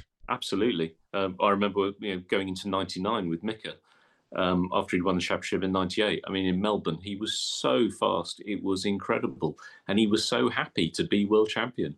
And he shunted the car, I think, it was FP1, I think. Yeah, he had that last corner, wasn't it? Corner, yeah. And he was giggling when he came back to the garage. It was happy, and he'd just gone a bit. I just pushed it a bit too quick, but he was just really happy with the pace he had. So I think that can happen, and it just adds to Lando's position. Obviously, he's had a bit of that knocked out of him with the car not being that great earlier in the year, but now he's thinking, oh, hang on a minute, there's still time. The Aston Martin, well, clearly, it's a big step forwards, isn't it? Maybe qualifying positions didn't reflect that, but the actual relative pace was much better. And Fernando, first time into Q2, and they haven't had the engine upgrade yet. So I think the other teams in the midfield and rearwards, they will know now that they're in big trouble. Haas, Cadillac, potentially Alpine, Williams. I think there's a very good chance that car, once they get the engine upgrade, and Adrian's and the team are talking about further aero upgrades and car upgrades as well. So it should be that car becomes a regular Q2 qualifier, maybe even towards the front of Q2 over the next few races, maybe even occasionally into Q3. So I think it's going to be a dramatic turnaround. And Fernando will respond to that. That's the other aspect. His performances will get better. I'm sure he's trying as hard as he can now, but mentally, there's no doubt that having something under you which makes you think, oh, right, now we've got something that I can work with, it will lift his game. So I'm expecting quite a big improvement there. And they finished the race as well. So that's the other aspect, where Cadillac are just not finishing races at the moment. So they're not quick and they're not finishing. Did you see that incident with Lance Stroll on Friday when the left rear suspension broke coming out of turn 2? Did you see that? What do you make of that? It's a quite unusual thing to see these days. Yeah, it looked like, from some of the photographs I saw of the broken parts, was that the suspension strut had given up at one end. Apparently, it was a part that hasn't been changed. So that strikes of that's manufacturing quality inspection that's gone wrong, or it's a component that during that session saw a particularly violent usage on a curb at some point and then let go. So that was pretty worrying, and it did make me think, oh, crikey, not knowing that it was an unchanged part, immediately you think, oh, is this one of the new bits that's not strong enough, gone wrong? But apparently that wasn't the case. I mean, there was some discussion apparently about whether it was heat related. So maybe there'd have been a problem with an exhaust or some component that had directed hot air onto that bit of suspension, but that sort of went quiet. So it seems that was a one-off thing, and they didn't have any more problems the rest of the weekend. And I don't know if maybe they sort of heat wrapped the suspension to try and be more careful. I don't know. There's something that teams I've been with, we've had to do before, put some silver tape around them to try and insulate them, or even create air gaps and things, which isn't nice, but sometimes you've had to do it. But it doesn't seem related to the new parts. So hopefully we won't see any more issues. But it is worrying when something like that goes wrong. And we saw an instant response from the pit wall, which was to keep Fernando running. There was no delay whatsoever. They just kept him going. So they're obviously pretty sure on what was going on there. Which suggests it does suggest that they'd seen a load spike somewhere on Lance's previous laps and could tie it into that. Yeah, yeah. Max Flashart, who gave us inspiration for the T-shirt "Make Corners Great Again," sends his greetings from New Zealand. Thanks, Max. And Jason Aviet says, this is actually leading on from what you've just been saying, Mark, to some extent. Can Formula One teams learn anything from studying other cars' aero paint flows, such as which specific parts being tested or developed? Did you ever look at what other teams are doing with their flow viz? Absolutely, 100%. All the teams have photographers in the pit lane taking photographs of each other's cars. And sometimes the same photographers are working for several teams and taking pictures of the cars that they're supposed to be working for as well. So that's what the president of the Czech Republic was doing in Hungary. Nice little side earner. Yeah. And pictures of Flovis on other cars. I mean, it is great. The other one that we used to love was if we had a wet race on a dirty track, and at the end of the race, the water dries off, and you see some lovely flow patterns on the cars. Yeah, and yeah, the mill, definitely. especially if you can see the underside of a floor or a front wing. Yeah, no, the teams are on that stuff all the time. After every race, there will be an extensive folder of photographs of every other car on the grid at various times during the weekend that will be stuck on the team's network, and people invited to have a look at it and make use of it what they can. It's standard practice, and yes, you do learn from it, because not only do you see how other parts that are different than yours are working differently, and then the aero guys are thinking about the consequences of that downstream and what they can do to improve their cars in that aspect. So yeah, always on that.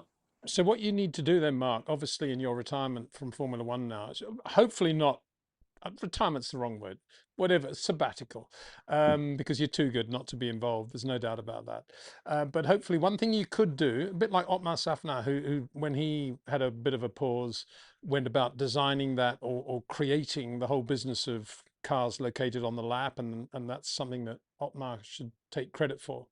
In your case, what you need to do is design a type of flow viz that's only visible to the team that's got it on the car and to nobody else. They Don't do know how that. you do that, but I think that's what you need to come up with. It's already been done. Oh, really? Yeah. Well, there you go.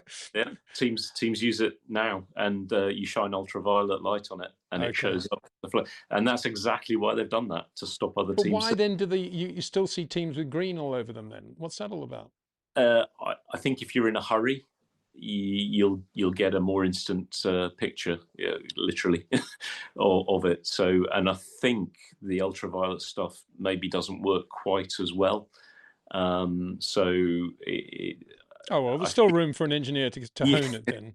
Yeah. We need a chemist. Okay, all right. Yeah. Well, I'll think of something else then that you can go. Keep... I know what you can design for me.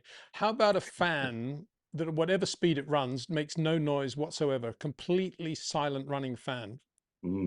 Yeah, okay. If you can go away and work on that, please. That's a tricky one. Yeah. Is that your aircon? Well, just in general, I mean, imagine if you could sell that to all the car companies, because they've all got electric, everything's super quiet. The only thing that makes a noise these days is the fan, isn't it? So louder than the clock in a Rolls Royce. Well, yeah, or a TVR Tuscan or something. TVR something. I remember Patrick Head once bought one of these TVRs, very raughty sports car, British sports car, and I remember him saying, "It's got a V8 engine, but I've never heard a louder clock tick tock all the time." Anyway, yeah. So if you want a loud clock, TVRs are the cars to get. Max Flashart says, hit the like button. Well, yeah, thank you, Max. Like for you too. Welcome in, everyone. Thank you, buddy. Okay. Peter Nikolov. Peter Nikolov. I think I've got the emphasis right there. It's quite a good question, this one, I think, Mark. Why not use small standard two-stroke electric generators, such as the E-Rex in-engine, 35 kilos, 80 kilowatts, 40 centimeters? Are they too heavy, and can they effectively fill the gap left by the removal of MGUH? Yeah, I mean, the teams would be able to come up with something lighter and more powerful and efficient uh, if they were able to. Yeah, I mean, it's if they just were allowed to. if they were allowed to. Yeah, Yeah. yeah, it's a different way of doing things, isn't it? I mean, but remember, they're actually using the engines they've got to generate electricity now, aren't they? Yeah. With super clipping, and so it all comes back to converting petrol or another fuel into electricity, one way or another. Yeah. It's just a different way of peeling the onion, isn't it? I'm Mike Tyson. Hi, Peter and Mark. How fast Formula One cars will go if ICE is developed to an extent where it reaches 2,000 horsepower with no electric unit? You mean how fast in a straight line would they go? Is that the question, I wonder? Yeah. Well, it just depends what the aero regs are, Yeah. that doesn't it? Yeah. So What? these cars could go. What was it? They remember the Honda 400 kph Yeah. Yeah. target. They never actually Adam achieved. Van Adam van der Merwe drove it, didn't he? Yeah, Yeah. yeah. What was that? Um, What was that over? That was, I can't remember now. It was over 200, wasn't it? Well over two. Maybe it was over 300 or not? I think they were trying for 400 kilometers an hour, Hmm. I believe, and they didn't quite make it. No, I Yeah. might be wrong. No, it must be because we've done 355 at Monza in times gone past, haven't we? Yeah. So Yeah. mm, Van der Merwe, a very talented driver, eventually just, was left driving the safety car, did a very good job with that, and was obviously one of the guys on the scene with Romain Grosjean, but very talented driver who should have had a proper chance in Formula One, in my opinion. Um, so there we go. Daniel Brodsky again. Hi, Peter and Mark. Why don't FIA weigh cars without wheels if it is known that you can pick up 20 kilos of marbles on the in lap? Do teams start races with underweight cars if they're relying on marbles after the finish? Is it not that there are so many variables involved? We just do that as a sort of belt and braces just to make the car as heavy as you possibly can, and there's no downside in doing it? yeah, so they do weigh the cars net without tires effectively. So um, they basically, the teams have to be able to provide a set of tires for the car to be weighed on if the FIA request it. So and in fact, the FIA they have a weight for tires that they Yeah. offset the weight they measure. So what teams are doing is, what they don't want to do is attract attention. So you don't want to finish the race with a car that's underweight, because immediately the FIA are going to start looking into it. And it may well be that you put the correct set of weight of tires on and it's fine, but it just draws attention to you straight away, Yeah. and you just don't want to be there. So if the driver can drive around and pick up some debris on his tires and make sure the car is plenty overweight at the end of the race, it just causes less trouble for everybody. Yeah, and you don't want other teams knowing that you're near the weight limit, right? Anyway, if it's that difficult to get to. Yeah. I mean, you don't get to see what the other cars weigh at the end anyway. They make sure that the teams, generally speaking, don't get that information from each other. But it has happened. We have been given the wrong slip in the past and found out what someone else's weight was. But no, as I say, it's just about trying to avoid attention where possible. Peter Nikolov again. Hi, guys. Thanks for the extremely interesting information about George's launch. We've kind of dealt with this, but we'll just touch on it again. Twice, though, Charles has failed to get off to a fast enough start on the formation lap, and then obviously in the race in Hungary. What could be the reason? You're specifically asking about why he would make slow starts on the formation lap. Yeah, it might just be the circumstances that he got himself in a bit of a pickle trying to balance the throttle against charging levels, and he's taken his time to get things right, and then it's gone wrong, and it's not easy, and sometimes having a bad one, the start of formation lap actually is a good thing, because the driver then goes, oh, I need to adjust this before I go, and he can do a better one. Or it can just be that the nature of starting from the formation lap is just not the same as a race start. The tyres are colder. He might have been given a different clutch engagement map or something. I'm not sure that actually they're allowed to do that now, but it's just a different set of circumstances, and sometimes things do go slightly wrong. Or yeah, so I'm not sure what those things were, but it's not entirely unusual for starts to occasionally go wrong leading up to the actual race start, and then most of the time they get it together for the race start itself. Yeah.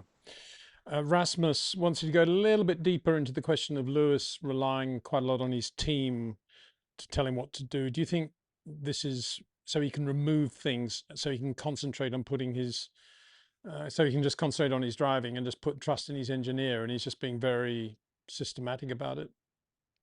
There may well be part of that. He is a very competitive animal, and for him, he just puts all his focus on that aspect of it. He's probably thinking about the lap he's just done, when in fact there's a need to consider what's going on around you at that moment. It's very easy for people to do, and I just think some people have a slight tendency to go one way or the other. And Lewis, I think, is one of the drivers who's more focused on what he's just done or what he's doing than on those around him.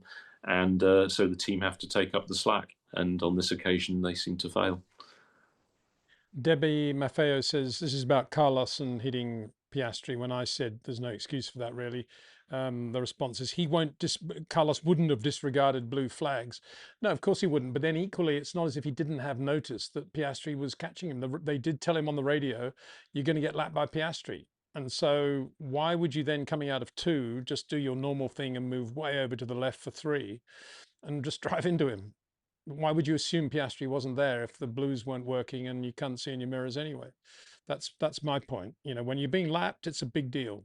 If it's not being lapped, it's another situation. Then it's another situation. But when you're being lapped, poof, that's a big deal. Thanks, Max. Keep sending up nice messages in support. Max Flashart, thank you very much. Lots of questions here, Mark. How are you going for time? Yep. Okay. Give it a bit more. Max says, did Lewis disengage the limiter on the exit to beat Kimi? Is that maybe that's a good point, actually. Maybe that's where he did the speed limit thing, or not? It was on the entry. It was specifically said it was coming into the pit lane. So yeah. I'm sure he was sorely tempted. It's one of the what a horrible feeling, isn't it? You're waiting to press that button to get the limiter off. Interestingly, a little tweak trick that we used to play is that a lot of drivers wait until they're on the line before they release the button. Really? And what those that do that are missing out, because actually, if you think about reaction times, that means they're actually releasing the button after they've crossed the line. So I always used to tell my drivers, make sure that basically as your front wing just about reaches the line, that's when you press the button off, because your reaction time plus the reaction time of the system itself, which is fractions of a second, but it's enough. And you can gain 5 meters if you time it better than someone who's going over the line. So that's something that all those drivers should be doing.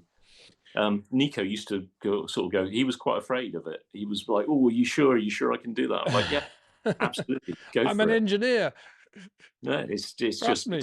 It's free time. Go for it. Just do it. And it took him a little while to build up the confidence to do it, but we did get him to the point where he was doing it. I remember with Nigel when red lights really came in, and it was 1, 2, 3, 4, 5, and they went out. Nigel, I wonder if I should give this confidence away. I suppose he said that he started to look. He'd choose a light, didn't really matter which one, because they in theory all went out simultaneously, but maybe drivers do this today anyway. And he would just look at that light and stare absolutely in the middle of the light, and he could put his hand on his heart and say he could actually sense when the light was starting to fade, millisecond before it actually went out, and got a slight advantage. And Nigel always made good, I mean, generally speaking, made fabulous starts. Interesting point. Yeah. I think he there was something, wasn't there? I mean, his reaction times seemed particularly strong in my experience. And the thing that I'm going to venture off slightly here, Nigel Mansell was a heavy guy, and they didn't used to take that into account in weights. And he had to drive his car faster than all the other guys because he was heavier than them. Yeah. Alan Jones, I think that applied to as well. Yeah, that's fair. But I particularly remember thinking about it with Nigel, and I always thought, lightweight Alain Prost, Nigel Mansell, Mm. you know, he had to drive his car half a second lap quicker to match the time, didn't he? Yeah. I Well, I was don't know used if it to was half a second. It might have been around some circuits. It could have been half a second. Yeah. yeah, it's Yeah. phenomenal. Yeah, well, he didn't have a great record in Formula 3, where obviously that would be even more of a factor, but he wasn't quite as big in Formula 3 A, and B, he was never in a competitive Formula 3 car anyway. So Windsor just wasting everybody's time with that comment. Actually, it's petered out. But yeah, I understand exactly what you're saying. And Nigel obviously always, he didn't pride himself on his body type, but well, he did, I think, and he made up for it with an unbelievably tight handshake. He loved shaking hands with Ayrton Senna, because it would take Ayrton sort of half a day to get his feeling back in his hands. Things like that. He was great like that. I've never ever shaken hands with anybody with a tougher handshake than Nigel Mansell. Zubazon, I think probably speaking for a lot of people who are annoyed by penalties anyway, says the annoying thing about these penalties for Hamilton is that he isn't getting any competitive advantage from any of these infringements. It's just all marginal operational faults. Yeah, and I think that's the problem, isn't it? His mind isn't on it. He's not focused on it because it's not competitive, but the result is a loss of points. Yeah. And I think that's his mindset. He is totally focused on the things that to him matter, but the things that matter less to him, he doesn't give as much attention as maybe he should, because ultimately they do hurt him. Yeah. Good point here from Max Flashart from New Zealand, Kiwi. No doubt still celebrating Ryan Fox's win in the British Open. Brilliant win. Anyway, Max says most teams and drivers are at their limit of the components now, this being the new regs, of course. Will the FIA increase the total, or will they just make the teams take the penalties for the rest of the season? It's a good point. We haven't actually talked about that very much, have we? But obviously the penalty rules, have they actually changed in terms of how many units you can have in these new regs I, drastically? I don't I think they have. think they made an allowance and increased the number of components for some aspects. I can't remember specifically, but I think they did actually say, "Oh, you can have an extra one of this or that because we're going to something new to start with," or was it because the number of races was going up? But either way, they won't allow any more this year. No, it's part of the rules, so it would have to be a rule change to allow that, and that's not going to happen. I think you'd struggle to justify that on safety grounds, which is the only grounds on which things can be changed without sufficient time. Corey Palmer is a new fan of yours, Mark says. He says, I must say I enjoy the in-depth technical talk with Mark Slade. Love watching and enjoy the insight on these weird and tricky new regulations. Well, there's a nice positive view of the weird and tricky regulations, that we actually think it's quite fun analysing them.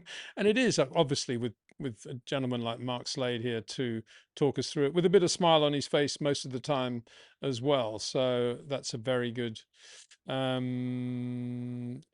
good thing. TKC, wouldn't recovery of energy from the front wheels eliminate all these problems that we're having with the lack of power? Yeah, say that again. That's what we've been talking about from day one with this show and these regs. It's the lack of being able to generate power from the front. And there's no way they're going to change that now, is there? There's no going back, No, sadly. no, no. Sadly not. And yeah, they should allow it. I mean, the downside would be the extra weight. It would make the cars even heavier. So that is a real downside. But it was talked about, and the existing teams were too scared of what they perceived to be Audi's advantage in understanding four-wheel drive from their Le Mans cars, and one of the reasons why it got banned, it got canned, that discussion. And I think the weight aspect of it was the other thing, and obviously cost. So I think it's a great shame. And the other one obviously is the MGUH, which was a super efficient way of recovering energy. But Audi and other potential new manufacturers didn't want to have to deal with learning about MGUHs, which are very complicated. And so they thought it would be unfair if they had to start against teams or manufacturers that already had good knowledge about that. But I don't think that was right either. I think they should have been told, no, that's what you want to come into. You have to deal with it. Of course. But the stakeholders having their salmon bagels in Wall Street decided that we've got to have Audi, so we better bend over backwards for it. Yeah. Yeah. I still think Audi would have come in. I do too. And I still think if they hadn't, it wouldn't be the end of the world anyway. Agreed. Right. M3 BUC 695. Morning, Peter and Mark. I've been Formula One fan since the late 70s. Williams Formula One fan. Idol was Ayrton, Red 5-2. But I love Max and Michael and the late Jim Clark. But Lewis 44 is the greatest of all time. Well, good. Good. It's a good bunch of drivers there. I think you've got a pretty good fantasy lineup there. I think Jim Clark would be flattered to be amongst all those stars. He would say, "Oh, don't include me. I'm not that good." That's what Jimmy would say for sure. This is an interesting one. Rude Vector says that, damn, I didn't get the YouTube notification. I'm not sure which notification you're referring to there, but if it's one about a post I've done in the community section of the channel, which I was talking about earlier in the video, which has this diagram that Mark has created for us to do with the start issues with George Russell. I've done a bit of research on that, and that doesn't just sort of happen. And one of the reasons I'm linking it to the live stream is that as many of you that can go to the channel page to refer to that, the more the algorithm will start to work for that channel page, and the more you will get notifications that we're doing stuff on there. And I'm putting a lot of stuff out on the channel page. So that's one of the reasons I'm linking the two, and I will do that with upcoming videos as well. It's just an idiosyncrasy of the YouTube system.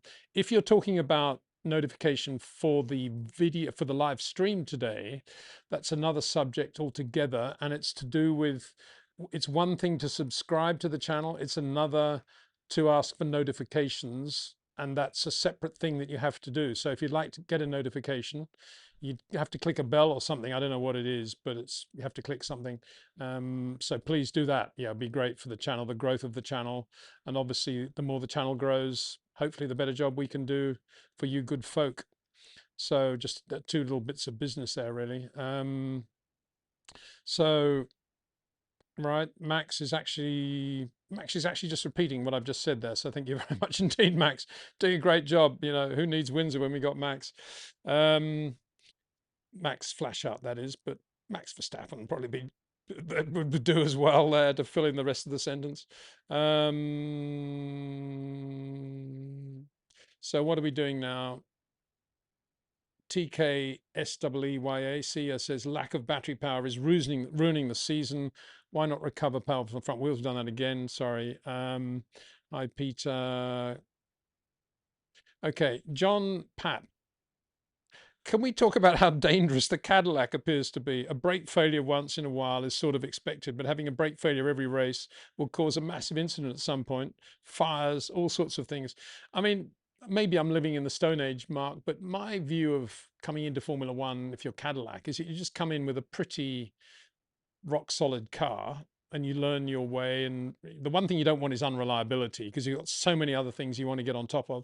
I know weight is obviously a factor of performance, but reliability, one quick driver, one reliable driver, work together as a team for the year, get things going, start working on how you can then start to canter and gallop once you've learned how to walk, right? Isn't that how you'd approach it? I would have thought so. I have to say, it's one of the things that I'm really struggling to understand is why they're having so many issues with brakes in particular on a wide variety of different tracks. I mean, they had all sorts of trouble at Silverstone. They had all sorts of trouble in Hungary. I think they've had trouble at other circuits. Bearing in mind that the system they've got, I'm assuming that they bought the Ferrari drivetrain, gearbox. I don't know. Well, I don't know if they bought the Ferrari gearbox. I must admit, I don't know that. Because if they bought the Ferrari gearbox, then they've got all the Ferrari suspension and uprights. I mean, that's what Haas have. So if they've done that, then it comes down to their brake duct design, which will be unique to them, or they're just not on top of how to manage it all. They've got John Howard's one of their race engineers. He's got a lot of experience from Alpine. I must admit I'm not familiar with who the other race engineer is, but it's just odd because brake temperature management, it's not easy, but to have the number of problems they're having seems pretty extraordinary. I mean, when Sergio Perez drove out of the pit lane in qualifying, I think it was, and obviously his rear brakes had locked on. He drove out the garage with the rear brakes on and had to pull over at turn 2 because the back end of the car was already on fire. The brakes were already on fire. And then in the race, I think Valtteri's, it was one of the front that was burning. It is extraordinary, and I feel for them because it's a nightmare. We had some issues at Renault. I guess it was still Renault with Esteban Ocon was driving in Imola. I guess it was in the COVID year. I'm trying to remember.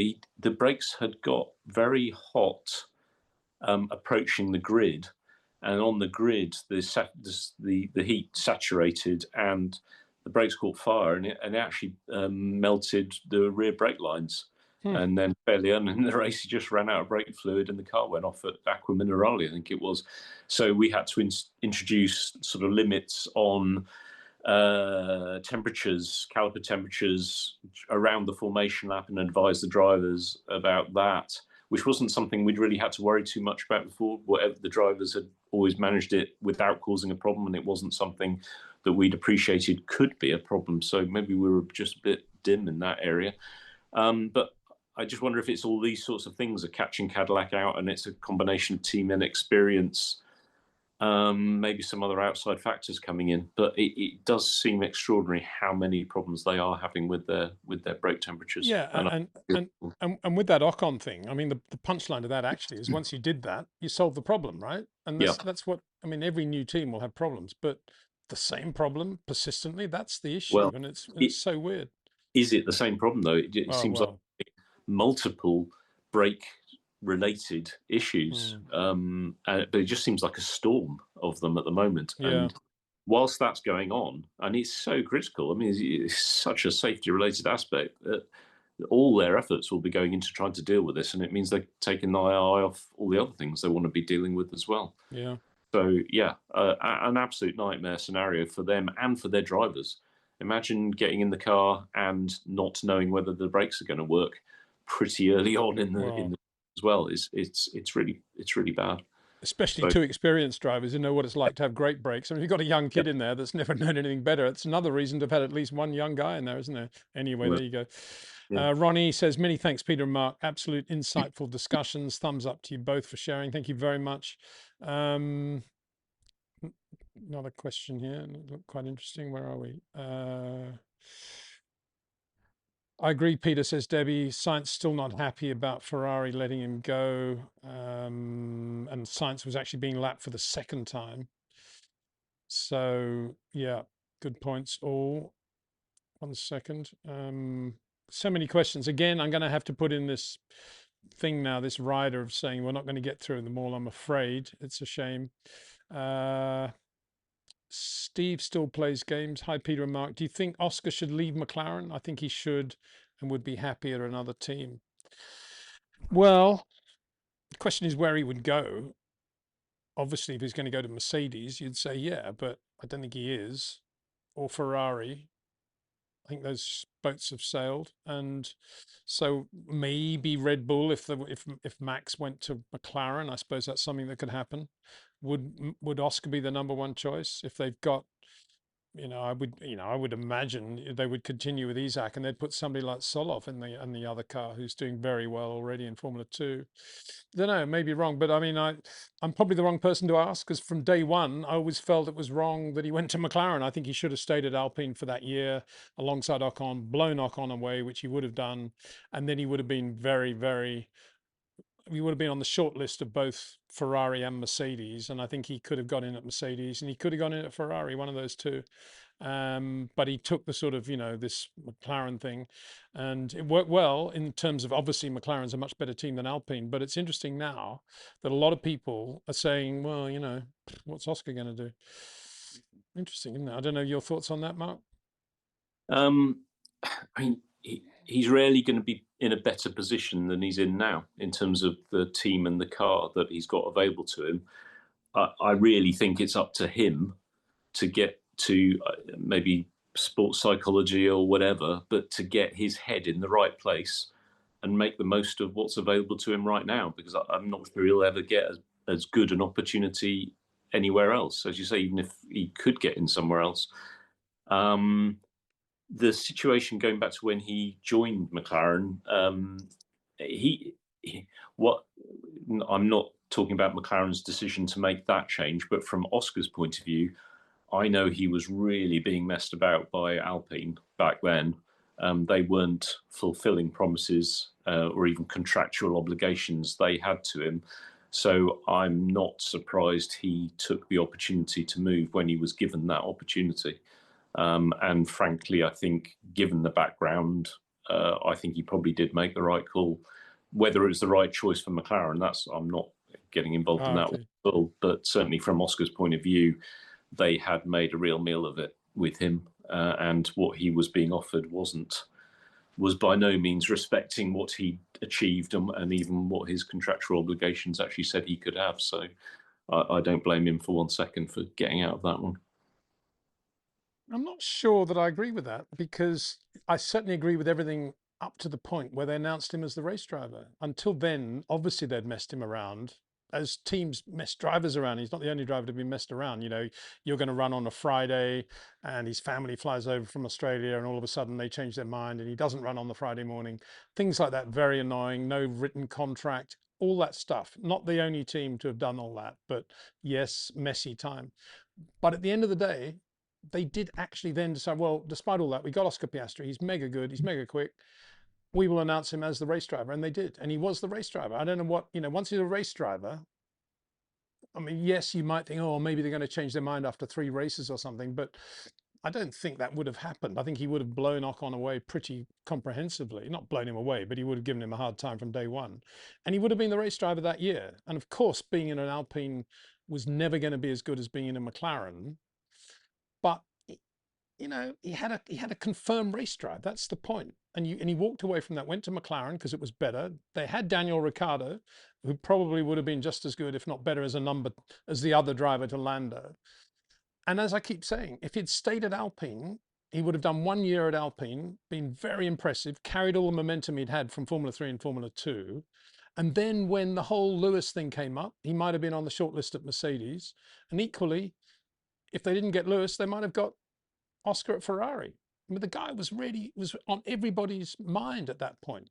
And I still think that, you know, he should have kept that whole Alpine thing going. But I know we disagree on that one, Mark, but because you see it from a different perspective, you know. I agree with everything you say, except that he was the race driver. He was the race driver by the time he went to McLaren. I think he strikes me as a person who sets great store by personal integrity and the respect of the people he's working with. Yeah, and I think that's a fair comment. I think that's why he made that choice, because I think he felt that he wasn't being respected, and that was a big red light to him. And I think that's also why he's now making the comments he is in the car, because he perceives that he's not being treated fairly. And I think to him that is a really big deal. Whether he's right or not is another matter. But I think that's what it is. I think he's someone who expects high standards of commitment, and he feels that they're not being, fulfilled in the way he expects they should be. Yep, good point. Good point, all. Thanks. Right, next one. Valkyrie's question: at what point do Ferrari start to prioritize Lewis when every point counts? I felt as if the choice not to tell Charles to lift when Lewis got the penalty was a little strange. My view on that is it's halfway through the year. We're talking about 4th and 5th place. Lewis got the penalty. Yes, every point counts, but if it was the lead of, you know, if they were running 1-2 in the championship or something, or maybe Charles was out of the championship and Lewis had a chance, obviously you would do that. But it seems a little early to do it just for 4th or 5th place based on a penalty. I don't know what your thoughts are, Mark. I agree with you. I mean, Charles has been a long-term Ferrari driver. He's shown them great commitment. He signed on for, he's extended his contract. With the best will in the world, Lewis has got another, 2 seasons in him at most, probably. They have to think about the future, and on top of that, it's not actually clear between the two of them who is going to have the upper hand come the end of the season anyway, and who's going to be in the best position. So I think it's too early to make that sort of a call, and Lewis needs to stop making those silly mistakes, and the team need to help him a bit more and learn to work with him a bit more. So yeah, I don't think that's realistic at this point. I think it would do more damage to the team for the future if they were to make that call now than they're prepared to take, and I think they're right. Yep. Absolutely. Well, we both agree on that point, I think. Mark and Peter from Sports Kachuran, what do you think, which team could make a comeback after the summer break, like McLaren in 24, Red Bull in 25? If you mean right at the front of the field and potentially making a dent in Mercedes championship, in my opinion, that would have to be McLaren. But if you mean coming from the back to nowhere, it'll have to be Aston Martin, would it not? Will they be the two that you look for in the second half of the year? Yeah, completely agree. Yeah. Okay. Right. Frozen Ragu. First time I hear live, normally listen after the fact, as my lullaby takes me a few nights to go through a stream. I fall asleep too quickly. Thanks for the knowledge and passion, Peter and Mark. Well, thank you very much. That's very kind. There's a lot of discussion about the blues that were shown to science and whether they were actually for science or somebody else. Bottom line is he did know that Piastri was coming up to lap him, and he drove into him. End of story, in my opinion. Mark, this is Alpha 007. Mark, tell us what actually happened when the FIA cracked down on start audio signal tone teams used for lights out 1999 European Grand Prix. From what I know, it was teams were detecting the current leading to the sensor that's in the track under the car, and there was a surge that was reliably preceded the lights going out. So basically, the teams were detecting that surge and using that to trigger an automatic start, basically. Brilliant. Yeah. Another one, I believe, I think this was specifically Honda. They had some sort of sensor that was actually looking at the lights, and it basically reacted faster than the driver could to the light changing. So that would automatically start the car before the driver realized that it was going to go.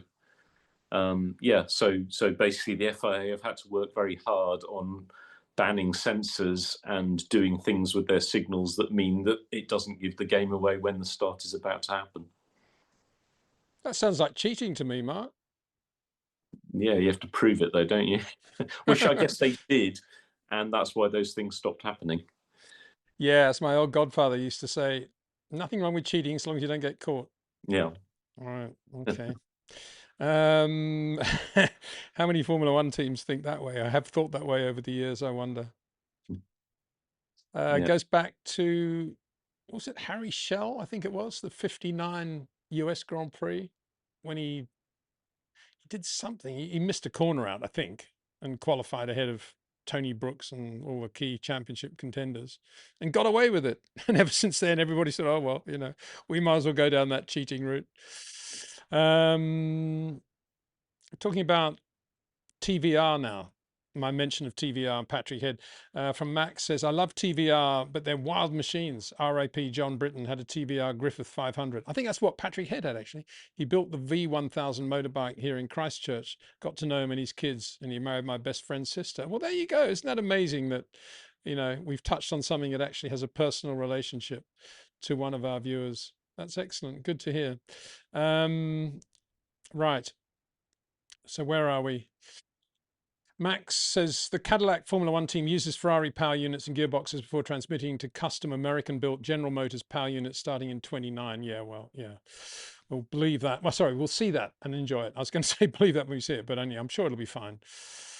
What could possibly go wrong there? Not much at all, I don't think. Right. Hi, Mark from Ronnie. How much coaxing is needed for a driver to learn the new skills for these kind of engines? It appears not enough time has been spent with the drivers going through such complex regulations. Well, that's fair enough. I mean, they can only teach the drivers what they know, right? And they didn't know most of it, so how could they teach the drivers? Isn't that the problem? Uh, I think that's true. Um, I don't know if you remember when we were talking about these things in the winter. I said what the teams should have done if they hadn't done was build simulators for racing that um, would bring to the forefront any issues with how the cars were performing and allow the teams and the drivers to develop the techniques for dealing with that going into the season. They should have had enough knowledge to be able to do that, but I suspect that they were too busy wrapped up in. I think the teams tend to take they use the simulators for design development and less so sort of how you go racing development. And I think that anyone who did do that would have gained a big advantage because these sorts of things would have come to the forefront. But the fact is, it takes quite a lot of coaxing. It takes some drivers are more able to understand these things than others. It's quite a particular skill, I would say, that to understand some of the extreme sort of technicalities of how a lot of these things work. And for a lot of drivers, that's not necessarily in their skill set, not right at the top. And it's a differentiator that maybe hasn't been so important previously. And certainly none of the series that they drive leading up to Formula One in any way prepare them for the complexities that they're having to deal with. I mean, the chasm between Formula One and all the other series is now pretty vast when it comes to these sorts of things. And I think that's something that should be addressed. Yeah. Maybe more through simulation than realistically through changing those other series. But I'd hope that teams are investing in those sorts of things now. And I guess by having junior drivers in simulators, they will be becoming exposed to it. But the whole thing about how you race these things is more complicated than it used to be. And so they should be simulating racing, not just driving around a track on your own. It's an interesting point that, Mark, you make, because what you're talking about it from an engine management perspective, correct? With that simulation that Yeah, the team engine, should have done. but all the other things as well. Yeah. Well, no, but here's my point: because power units are outside the cost cap, you could have developed that simulator as part of your power unit package. Oh, well, that's nothing to do with the cost cap. I mean, it's an incredibly sophisticated simulator developed at fast cost with no impact on the cost budget Yeah. whatsoever. Yeah. That's an Yeah. interesting point, isn't it? And Yeah. then, of course, you could throw a few other things like understeer or oversteer in there. Why not? Yeah. But if you said it was just engine management stuff, it wouldn't be within the cost cap, would it? I'm not sure. I'll take your word for that one. Well, I'm not sure either, but I'm assuming anything to do with power units is outside the cost cap, Yeah. Yeah. I mean, remember that the team Ferrari, cost cap. yeah, Ferrari, Red Bull, at least have these AVL monster dynos now, where they've got a full car on a dyno linked to a simulator, and you can have a driver driving a simulator and the car on that dyno actually running as if it's being driven. So you're getting real life temperature, pressure, information from a real car that's being driven, but not on a track. But so the next thing you need to add in is doing that in a competitive scenario with other cars on the track. The complexity and cost of this all is absolutely mind-boggling. But if you want to win, that's what you've got to do. And yet, to that backdrop, you've got a team like VCarb. Now, I know they benefit to some extent from the Red Bull A team technology, such as it is at the moment, but they're doing a pretty simple, straightforward job and doing a really good job. And we've got the sophisticated teams using this, using that, and they're still making terrible starts. And yet VCarb are right up there consistently every race now. It's amazing, isn't it? It's amazing what good, logical team operation and design actually does for you. Well, Get rid of all the complications. they've got some really good people involved, haven't they? Tim Goss, technical director, who was my first project boss at McLaren. Alan Permain cracking the whip, in charge of the team. And as a smaller team, in some ways it's more easy to manage, and you need to focus, and focus is a little bit easier in a smaller group. And they are getting a lot of the help with the drivetrain from Red Bull, because they get that drivetrain, which has been worked on extensively by the big team. But they're in a pretty good position. I completely agree that they're doing a very good job with the reduced resources available to them compared to the others. Yep, no doubt about that. Mark, thanks so much for your time. Absolutely brilliant. I think everyone's enjoyed it, and great insight into those issues that George faced on the line, ridiculously complicated as they are. You've kind of made it work for all of us, I think, in terms of the sort of issues that he and other drivers are now facing in Formula One. So thank you so much for that. Thanks so much for your time. Looking forward to doing another of these live streams with you very, very soon. And a big thanks to you, to the viewer, for being part of it today. Don't forget to start relating to what we're doing on the community page in our channel now, because we'll be putting more and more diagrams that will be relevant to our videos, live streams, and also recorded videos. And don't forget also, we've got a new merch store as well, courtesy of Bonfire, who are doing a great job for us. And if you've got any slogans that you think look good on a t-shirt that'd be appropriate to our channel, let me know, because we can do some. I can see one now which is going to be "Don't penalize Lewis" or something like that.